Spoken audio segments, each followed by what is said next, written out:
देखिए, अब विज्ञापन छपवा-छपवा के लोग अखबारों में बच्चों को धमकी दे रहे हैं। हुँ, जैसे मोहल्ले का रंगदार सब धमकी देता है ना कि देख लेंगे, हुँ, निकलो, फरिया लेंगे। यहाँ बिहार में ऐसे हालात हो गए हैं कि जो मुख्यमंत्री हैं पलटू राम, वो माफिया डॉन अनंत सिंह के गिरोह में शामिल हो गए हैं। बिहार पुलिस की औकात नहीं है माफिया के खिलाफ कोई एक्शन लेने की।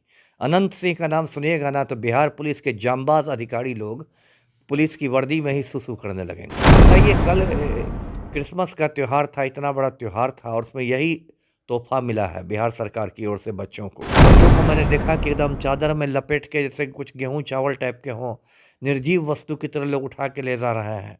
तो ये क्या हो रहा है?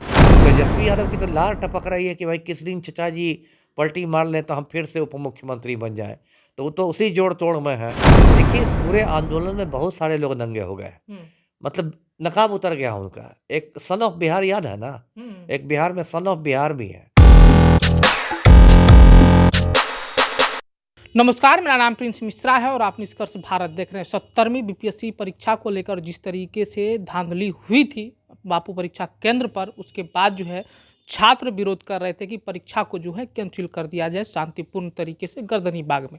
कल देर शाम जो है बीपीएससी के जो छात्र थे वो आयोग के पास गए थे, बीपीएससी का जो आयोग कार्यालय है वहाँ गए थे। वहाँ पर जाने के बाद जो है पुलिस के द्वारा उनके ऊपर बर्बरतापूर्वक जो है लाठियां बरसाई गई है। इन्हीं सब तमाम मुद्दों को लेकर जो है हम लोग सीधी बातचीत करेंगे।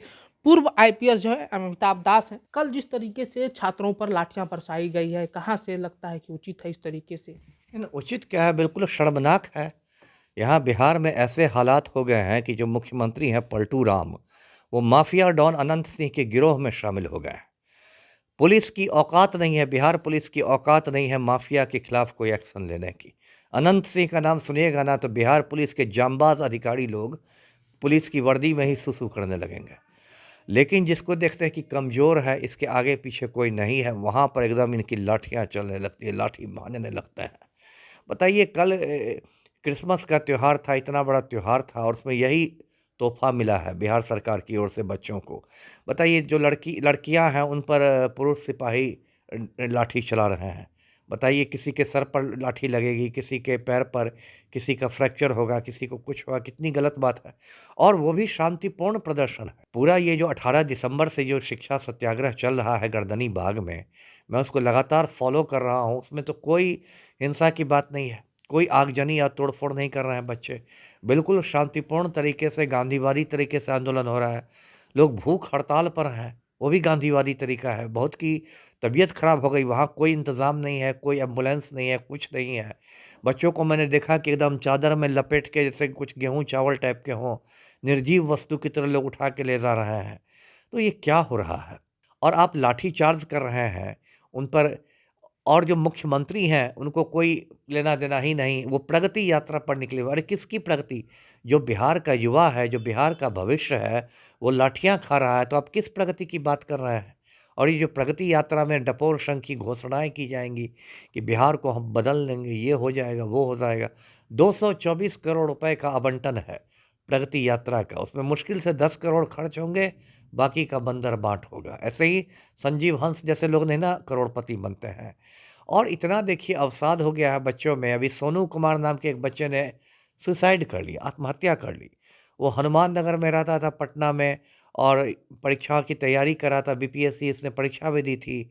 उसके पिता का नाम सुदामा यादव है। अब वो इतना फ्रस्ट्रेशन में आ गया, उसने खुदकशी कर ली। 25 साल का बस था। अब मैं आपके चैनल पर बताना चाहता हूँ कि भई आत्महत्या बहुत गलत चीज़ है, किसी को नहीं करनी चाहिए। लेकिन पलटू राम ने ऐसा माहौल बना दिया है पूरे बिहार में कि जो बिहार का युवा वर्ग एकदम फ्रस्ट्रेशन में है। अब देखिए क्या स्थिति है कि अब 1 जनवरी को पप्पू यादव ने बिहार बंद बुलाने की बात की है। तेजस्वी यादव भी गए थे 2 मिनट के लिए मुलाकात वो करने। तो खाना पूरी, 2 मिनट में तो लगा कि मैगी का नूडल्स बनाने गए थे। 2 मिनट में क्या होता है बताइए? उनके पास 70-75 विधायक हैं, यदि सबको लेके बैठ जाते तो सरकार पर एक बहुत बड़ा दबाव बनता ना, विपक्ष के नेता 70 विधायकों के साथ बैठे रहते। तो तेजस्वी यादव की तो लार टपक रही है कि भाई किस दिन चचा जी पलटी मार लें तो हम फिर से उप मुख्यमंत्री बन जाएँ। तो वो तो उसी जोड़-तोड़ में है। देखिए, इस पूरे आंदोलन में बहुत सारे लोग नंगे हो गए। हुँ, मतलब नकाब उतर गया उनका। एक सन ऑफ बिहार याद है ना? हुँ, एक बिहार में सन ऑफ बिहार भी है। उनका एकदम सोशल मीडिया पर ऐसा दिखाएँगे लगा कि अवतारी पुरुष है, एकदम स्वर्ग से अवतरण हुआ है इनका बिहार को बचाने के लिए। और दिखाई दे रहे हैं कहीं पूरे आंदोलन में। दिल्ली में बैठ के चनपटिया से विधानसभा का टिकट लेने का जुगाड़ कर रहे हैं, सन ऑफ बिहार।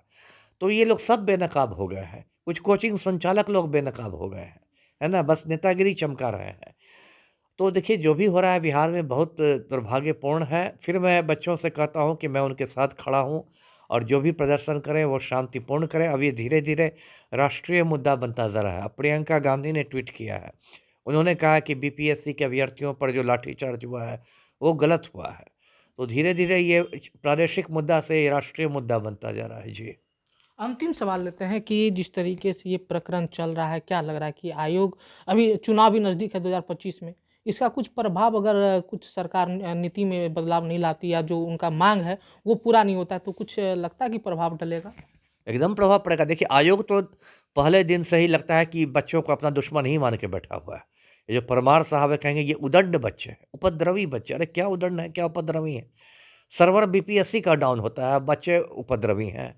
अपना आपको आपको अपनी कमी नहीं दिखाई देती है। बीपीएससी का सर्वर डाउन हो गया, उससे 90,000 बच्चे वंचित रह गए फॉर्म भरने में। तो इसके लिए परमार साहब जिम्मेदार हैं कि बच्चे जिम्मेदार हैं? और देखिए अब विज्ञापन छपवा-छपवा के लोग अखबारों में बच्चों को धमकी दे रहे हैं। हुँ, जैसे मोहल्ले का रंगदार सब धमकी देता है ना कि देख लेंगे, निकलो, हुँ, फरिया लेंगे। वही बीपीएससी की भाषा हो गई है, बच्चों को धमका रहे हैं विज्ञापन दे के अखबारों में कि फरिया लेंगे हम। हुँ। अरे आप उसके अभिभावक के बराबर हैं। इतने बड़े-बड़े बच्चे परमार साहब के बच्चे होंगे, उनके पिता के बराबर हैं। तो इसमें धमकाना क्या है? ये आप बिहार है, ये आप इसको उत्तर कोरिया बना रहे हैं। आप किम जोंग उन बन रहे हैं, किम जोंग उन। 11 महीने बाद देखिए पलटू राम की भी परीक्षा है। आज बच्चों की परीक्षा है तो 11 महीने बाद पलटू की परीक्षा है। और यदि सारे बेरोज़गार एक हो गए ना, तो मुख्यमंत्री बेरोज़गार हो जाएगा। ये थे हमारे साथ पूर्व आईपीएस जो है अमिताभ दास, जिनको सुन रहे थे कि जो 70वीं बीपीएससी परीक्षा हुई, अगर सरकार इनकी बातों को नहीं सुनेगी तो कहीं न कहीं आने वाले समय में जिस तरीके से नीतीश कुमार की भी परीक्षा होनी है, उसमें नीतीश कुमार जो है बेरोजगार हो जाएँगे। इन्हीं सब तमाम प्रकरणों को लेकर आपके मन में क्या प्रतिक्रियाएँ चल रही है, कमेंट बॉक्स में ज़रूर बताइएगा। फिलहाल के लिए धन्यवाद।